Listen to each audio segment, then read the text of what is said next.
என் திசையும் எருநீர்க்கடலும் ஏழுலகும் உடனே விழுங்கி மண்டியோர் ஆலிலை பள்ளி கொள்ளும் ஆயர்கொள் மாயம் அறியமாட்டேன். கொண்டல்லல் மால் வரையையும் ஒப்பர் கொங்கலர் தாமரை கண்ணும் வாயும் அண்டத்து அமரர் பணிய நின்றார் அச்சோ ஒருவர் அழகியவா. அன்பிற்கினிய சன் டிவி நேயர்கள் அனைவருக்கும் வணக்கமும் ஸ்ரீ ராமநவமி நல்வாழ்த்துக்களும். அன்பர்களே, இன்றைக்கு சித்திரை 4/17/2024 புதன்கிழமை ஸ்ரீ ராமநவமியோடு அமைந்திருக்கக்கூடிய இந்த அற்புதமான நாளில் உங்கள் அனைவரையும் நம்முடைய சிறப்பான ஆலய வழிபாட்டு நிகழ்ச்சிக்கு அன்போடு வரவேற்கின்றோம். இன்றைக்கு புதன்கிழமை ஸ்ரீ ராமநவமி என்று அப்படி 2 சிறப்புகள் அமைந்திருக்கக்கூடிய நாளில் திருமாலை பெருமாளை வழிபாடு செய்ய வேண்டும் என்ற கருத்தின் அடிப்படையில் நாகப்பட்டினத்தில் அருள் பாலித்து வரக்கூடிய ஸ்ரீ சௌந்தரியராஜ பெருமாளை அவர் தங்கரதத்தில் எழுந்தருளிய அற்புதமான காட்சியை இன்றைக்கு நாம் தரிசிக்க இருக்கின்றோம். அதாவது நாகப்பட்டினத்தில் எழுந்தருளி இருக்கக்கூடிய பெருமாள் ஸ்ரீ சௌந்தரியவல்லி தாயார் சமேத ஸ்ரீ சௌந்தரியராஜ பெருமாள். இவருக்கு திருமங்கையாழ்வார் வைத்த பெயர் என்ன என்று சொன்னால் திருநாகை அழகர் என்று அழகான தமிழ் பெயர். இப்படிப்பட்ட அற்புதமான பெருமாளை திருமங்கையாழ்வார் 10 திருப்பாசுரங்களாலே மங்களாசாசனம் செய்திருக்கின்றார். திருமங்கையாழ்வார் இந்த திருத்தலத்திற்கு வந்தவர் என்ன செய்தார்? அதாவது இந்த பெருமாளுடைய அழகில் மயங்கினார். அடுத்த நிமிடமே என்ன ஆயிற்று? தன்னை ஒரு நாயகியாக, அதாவது தன்னை ஒரு காதலியாக அப்படியே பாவித்து கொண்டு தன் அருகிலே இருக்கக்கூடிய தன்னுடைய மனைவி குமுதவல்லி நாச்சியாரை தன்னுடைய தோழியாக அப்படியே பாவித்து அந்த வகையில் முதல் பாசுரத்திலேயே பொன் இவர்மேனி மரகதத்தின் பொங்கு இளம் சோதி அகலத்து ஆரம்பின் இவர் வாயில் நல்வேதம் போதும் வேதியர் வானவர் அவர் தோழி. அப்படியே இந்த பெருமாளை பார்க்கின்ற பொழுது எனக்கு கட்டி அணைத்து ஆலிங்கனம் செய்து வணங்க வேண்டும் என்று நான் விரும்புகின்றேன். ஆனால் அன்னை என் நோக்கம் என்று அஞ்சுகின்றேன், அச்சோ ஒருவர் அழகியவா என்று முடித்தார். அதாவது அருகிலே இருக்கக்கூடிய தாயார் அன்னை என் நோக்கம் என்று அஞ்சுகின்றேன் அப்படி சொன்னதற்கு என்ன காரணம்? ராமபிரான் ஏகபத்தினி விரதன். ராமனை போலவே இந்த பெருமாளும் ஏகபத்தினி விரதன். அப்படி ஏகபத்தினி விரதனாக இருக்கக்கூடிய இந்த பெருமாள் நான் கட்டி ஆலிங்கனம் செய்து அப்படியே இந்த பெருமாளை தழுவி தரிசனம் செய்கின்ற நேரத்தில் அருகிலே இருக்கக்கூடிய தாயார் கோபிப்பாள். என்ன அழகான ஒரு ஆழ்வாருடைய பங்களிப்பு பாருங்கள். அதாவது ஆழ்வார்கள் என்று சொல்கின்ற நேரத்தில் திருமங்கை ஆழ்வார் மட்டும்தான் அப்படி பெருமாளிடம் உரிமை எடுத்துக்கொண்டு பேசக்கூடியவர்.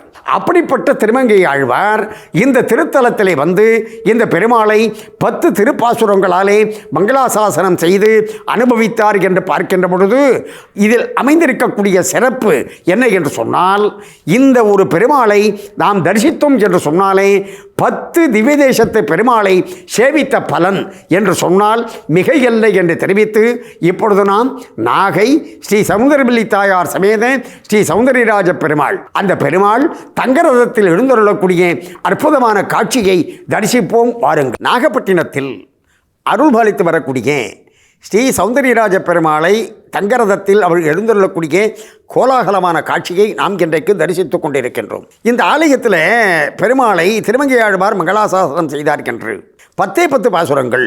இந்த ஊருக்கு திருமங்கையாழ்வார் வந்த பொழுது இந்த பெருமாளை பார்த்தார். அப்படி பார்த்த உடனே அவருடைய அழகை கண்டு கட்டி ஆலிங்கனம் செய்து கொண்டு அந்த பெருமாளை அப்படி தரிசனம் செய்ய வேண்டும் என்று இவர் பெண்ணாக மாறி பெருமாளை நோக்கி பாசுரங்களை பாடத் தொடங்கினார். இவருக்கு இந்த பெருமாள் மீது இருக்கக்கூடிய பக்தியின் காரணமாக முதல்ல எந்த ஊருக்கு போனாலும் அந்த ஊர் பெயரையும் வைத்து பெருமாளை பாடுவார். இந்த பெருமாளை அவர் மங்களாசாசனம் செய்கின்ற பொழுது அந்த பெருமாளுடைய அழகின் காரணமாக ஊர் பேரெல்லாம் மறந்துட்டாருங்க. அப்படி மறந்து எப்படி பாடுவது என்று புரியாமலே அச்சோ ஒருவர் அழகியவா, ஆஹா இப்படிப்பட்ட ஒரு அழகனே என்று அப்படி பாடத் தொடங்கினார். 2வது பாசுரத்திலேயே பார்த்தீங்கன்னு சொன்னாக்க திருக்குடந்தையில், அதாவது கும்பகோணத்தில் காட்சி தரக்கூடிய அந்த ஆரா அமுதன் அவர்தான் எனக்கு இங்கு காட்சி தருகின்றாரோ என்று திருக்குடந்தை கிடந்த சேடர்கள். இப்படி ஒவ்வொரு பாசுரத்திலையும் அப்படி பார்த்துக்கிட்டே வந்தீங்கன்னு சொன்னாக்க ஒவ்வொரு திவ்ய தேசத்து பெருமாளையும் கம்பேர் பண்ணி பாடிக்கிட்டே வர்றார். அப்படி காஞ்சிபுரத்தில் இருக்கக்கூடிய பேர் அருளாளர் என்ற பெயர் வரதராஜ பெருமானுக்கு. இவர் அழகோடு இருக்கின்ற காரணத்தினால் இவர் சௌந்தரிய ராஜன்.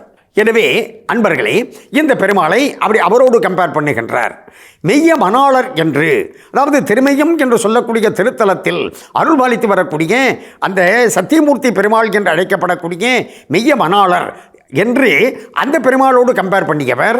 அதற்கு அடுத்ததாக இந்த பெருமாளை பற்றி மாலிரும் சோலை மணாளர் வந்து, அதற்கு அடுத்ததாக அந்த கோழியும் கூடலும் கோவில் கொண்ட கோவலரே என்று, அதாவது கோழி என்று சொன்னால் உறையூருக்கு பெயர். அந்த உறையூரோடு அடுத்ததா கூடல் நகர் என்று கொண்டாடப்படக்கூடிய அந்த மதுரையில் இருக்கக்கூடிய சுந்தரராஜ பெருமான் என்று இப்படி பல திவ்ய தேசத்தை பெருமாளோடு கம்பேர் பண்ணிக்கிட்டே வந்தவர்.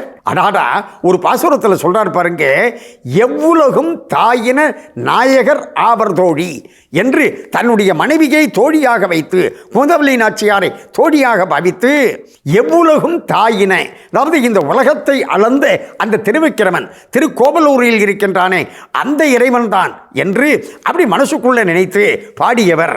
அதற்கு அடுத்ததாக அந்த கம்சனை அஞ்ச அப்படி காலால் உதைத்த என்று கிருஷ்ணாவதாரத்தையும் கொண்டாடியவர். இப்படி பாடிக்கொண்டே வருகின்றார் பெருமாளை. நிறைவு பாசுரத்தில் என்ன அழகாக கொண்டு வந்து முடிக்கிறார் என்பதை நாம் அடுத்த பகுதியில் பார்ப்போம். இப்பொழுது இந்த ஆலயத்தினுடைய பரம்பரை அர்ச்சகராக இருக்கக்கூடிய ரங்கராஜ பட்டருடைய குமாரர் ஸ்ரீராம் பட்டர் அவர்கள் பெருமாளை பற்றி வர்ணிக்கக்கூடிய அந்த வர்ணனையை இப்பொழுது நாம் கேட்போம். சாலீசுமன்றிய கௌரி சௌந்தர்யதாயினே ஸ்ரீமன் நாகபுரீசாய சௌந்தர்ய ராஜாய மங்களம் என்பதாக பகவான் சௌந்தர்யராஜன் என்பதாக நாமதேயம். பகவான் இந்த க்ஷேத்திரத்தில் உத்தானபாதன் என்கின்ற மகாராஜாவோட திருக்குமார துருவ சக்கரவர்த்திக்காக கிருத்த சைத்திர மகோ பூமோ கிருத்தமூர்த்திய நமஹா என்பதாக கிருத்தயுகத்தில் சைத்திர மாதம் மகா நட்சத்திரம் புதன்கிழமை துவாதசி அன்னைக்கு எம்பெருமான் பிரத்யட்சமானார். அதிலிருந்து 4 யுகங்களிலே 4 பேருக்கு பிரத்யட்சமான எம்பெருமாள் 108 திவ்ய தேசங்களில் 19வது திவ்ய தேசம் 12 ஆழ்வார்களில் பரகாலன்னு சொல்லப்படுகிற திருமங்கை ஆழ்வார்னால மங்களாசாசனம். திருமங்கை ஆழ்வார் நாயிகா நாயக்கன் பாவமாக 10 பாசுரம் மங்களாசாசனம் என்றார்.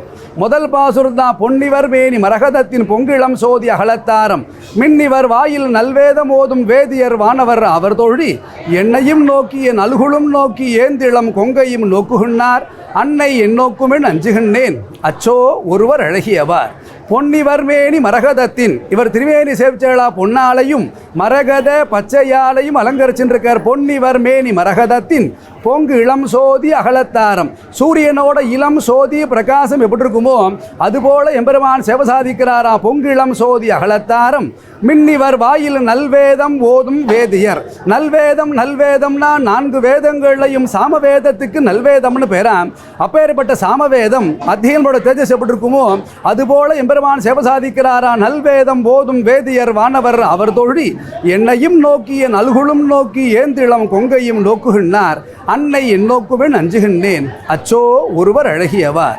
108 திவ்ய தேசங்களில் 86 திவ்ய தேசம் நேர கண்ணால பார்த்து மங்களாசாசனம் பண்ண ஆழ்வார் திருமங்கை ஆழ்வார். அப்பேற்பட்ட திருமங்கை ஆழ்வாருக்கு ஞானம் இருக்கா, பக்தி இருக்கா, வைராக்கியம் இருக்கான்னு எம்பெருமான் பார்க்கிறாரா. திருமங்கை ஆழ்வாரோ அநேக திவ்ய தேசங்களில் எம்பெருமான மங்களாசாசனம் பண்ணிட்டு வர, நீயோ சௌந்தர்ய ராஜன், அழகுக்கெல்லாம் ராஜன்னு பேரு, நானோ ஒரு நாயகியாக ஒரு பெண்ணாக இருந்து மங்களாசாசனம் பண்றேன். உன்னை சேவிக்கும் பொழுதே அஷ்ட அங்கங்களாலையும் கட்டி ஆலிங்கனம் நிற்கிறேன். ஆனால் ஜெகன்மாதா தாயார் பக்கத்தில் இருந்து என்ன பார்க்கிறாள். அன்னை எண்ணோக்குமென் அஞ்சுகின்றேன் அச்சோ ஒருவர் அழகியவாறு திருமங்கை ஆழ்வார் மங்களாசாசனம். சமஸ்த பலதம் தேவம் சௌந்தர்யராஜ ஹரிம்பஜன் எம்பெருமான பிரார்த்தனை இஷ்டகாரியங்களா பூர்த்தியாருது. நாகையில் அருள்பாலித்து வரக்கூடிய ஸ்ரீ சௌந்தர்யராஜ பெருமாள் தங்கரதத்தில் எழுந்துள்ளக்கூடிய அற்புதமான காட்சியை, அந்த கோலாகலமான காட்சியை தரிசித்து கொண்டிருக்கின்றோம். இந்த தங்கரதத்தில் பெருமாள் வருகின்ற பொழுது ஒரு சிறப்பு அம்சமாக இந்த பிரகாரத்தில், அதாவது இந்த மாட வீதியில் அமைந்திருக்கக்கூடிய நெல்லுக்கடை ஸ்ரீ மாரியம்மன் ஆலயத்திற்கு இந்த பெருமாள் சீர்வரிசை கொடுக்கின்றார். பாருங்க, ஸ்ரீரங்கத்தில் இருக்கக்கூடிய அரங்கநாத பெருமான், அந்த அரங்கன் தன்னுடைய அன்பு தங்கையாக இருக்கக்கூடிய சமயபுரம் மாரியம்மனுக்கு சீர்வரிசை கொடுக்கின்றார். அதை போல இந்த அழகன் தன்னுடைய அன்பு தங்கையாக இருக்கக்கூடிய நெல்லுக்கடை மாரியம்மனுக்கு சீர்வரிசை கொடுப்பது என்பது பொருத்தமுடையது அல்லவா? அடுத்ததாக அன்பர்களே, இந்த பெருமாளை திருமங்கையாழ்வார் மங்களாசாசனம் செய்து கொண்டிருக்கின்ற நேரத்தில் அதாவது ஒரு நாயகி என்று சொல்கின்ற நேரத்தில் தன்னுடைய தோழியிடம் அப்படி தன்னுடைய மனதில் இருக்கக்கூடிய எண்ணங்களை அப்படி ஃப்ரெண்ட்ஸ்கிட்ட தானங்க பேச முடியும். ஆகையினால் திருமங்கை ஆழ்வார் என்ன செய்தார், தான் நாயகியாக மாறி தன்னுடைய மனைவி குமுதவல்லி நாச்சியாரை தோழியாக பாவித்து அப்படியே ஒரு பெருமாளை பற்றி வர்ணித்து பாடிக்கொண்டே பேசிக்கொண்டே வருகின்றார். நிறைவு பாசுரத்தில் பார்த்தீங்கன்னு சொன்னாக்க, அன்னமும் கேடலும் மீனுமாய ஆதியை என்று அன்னமாக அம்சாவதாரம் எடுத்தாய் என்றெல்லாம் இந்த அவதாரங்கள்லாம் தசாவதாரங்களுக்கு முற்பட்டது. அதற்கெல்லாம் முற்பட்டதாக ஒரு அவதாரம் என்று சொன்னால் நாகையில் அருள்பாலிக்கக்கூடிய ஸ்ரீ சௌந்தர்யராஜ பெருமான் நீயாகத்தான் இருக்க வேண்டும் என்று குறிப்பிடுகின்றார். அடுத்ததாக இந்த பெருமாளை யார் யார் வந்து வணங்குகின்றார்களோ அவர்களுக்கு எப்படிப்பட்ட அற்புதமான அதாவது பலன்களையும் தன்னுடைய பாசுரத்திலேயே குறிப்பிட்டுவிட்டார். எப்படி என்று சொன்னால், அன்னமும் கேழலும் மீனுமாய ஆதியை நாகை அழகியாரை கண்ணினல் மாமதில் மங்கை வேந்தன். என்ன மிடுக்க வார்த்தையை போடுறார் பாருங்க. கண்ணினல் மாமதில் மங்கை வேந்தன் என்று சொன்னால், திருமங்கை என்று சொல்லக்கூடிய பகுதிக்கு குறுநில மன்னனாக இருந்த கலியன் என்று அப்பொழுது அழைக்கப்பட்ட இந்த ஆழ்வார், திருமங்கை மன்னனாக இருந்த இந்த ஆழ்வார் இப்பொழுது திருமங்கை ஆழ்வாராக மாறி கண்ணினல் மாமதில் என்று குறிப்பிடுகின்றார். அந்த கன்னி மதில் என்று சொன்னால் என்ன அர்த்தம், இப்போ ஒரு மன்னனுடைய அரண்மனை கோட்டை மதில் சுவர் இருக்கின்றது. அந்த மதில் சுவரை யாராவது வேறொரு மன்னன் வந்து இடித்து தள்ளி அவனை வென்று விட்டான் என்று சொன்னால் அந்த மன்னனுக்கு பெருமை கிடையாது அல்லவா. ஆனால் திருமங்கை ஆழ்வார் இங்கே குறிப்பிடுகின்றார், என்னுடைய அரண்மனை கோட்டை மதிலை யாருமே துளைத்தது இல்லை, அதனை இடித்து தள்ளியது இல்லை. ஆகையினால் அது கன்னி மதில் என்று, கன்னி கழியாத மதில் என்று கன்னி மதில் என்று குறிப்பிடுகின்றார். கண்ணினல் மாமதில் மங்கை வேந்தன் காமரு சீர் கலியன்றி குன்றா நீ நிசையால் சொன்ன செஞ்சொல் மாலை 7 2 1 வல்லார். அதாவது திருமங்கை ஆழ்வார் கலியனாக இருக்கக்கூடிய இந்த ஆழ்வார் சொன்ன இந்த 10 பாசுரங்களையும் சொல்லி இந்த பெருமாளை யார் வழிபாடு செய்கின்றார்களோ அவர்கள் மன்னவராய் உலகாண்டு மீண்டும் வானவராய் மகிழ்வெய்துவரே. அப்படி வாழக்கூடியவர்கள் மறுபிறவி இல்லாத தன்மையையும் அடைவார்கள் என்று மன்னவராய் உலகாண்டு மீண்டும் வானவராய் மகிழ்வு எய்துவரே. அதாவது வைகுண்ட உலகத்திலே சென்று பெருமாளை தினசரி அப்படி தரிசித்துக் கொண்டு ஒரு அற்புதமான மகிழ்ச்சியான வாழ்க்கையை வாழ்வார்கள் என்று. எனவே நமக்கு இந்த உலக வாழ்க்கையிலும் பர உலக வாழ்க்கையிலும் மகிழ்ச்சியை தரக்கூடிய அற்புதமான தெய்வமாக இருக்கக்கூடிய திருநாகை ஸ்ரீ சௌந்தரவல்லி தாயார் சமேத ஸ்ரீ சௌந்தர்யராஜ பெருமாளுடைய அருளால் நம்முடைய நேயர்கள் அனைவரும் எல்லா நலமும் பெற்று பல்லாண்டு பல்லாண்டு வாழ வேண்டும் என்று பிரார்த்தனை செய்து கொண்டு இந்த அளவில் நிறைவு செய்து கொள்வது நாகை முகுந்தன். நன்றி, வணக்கம், வாழிய நலம்.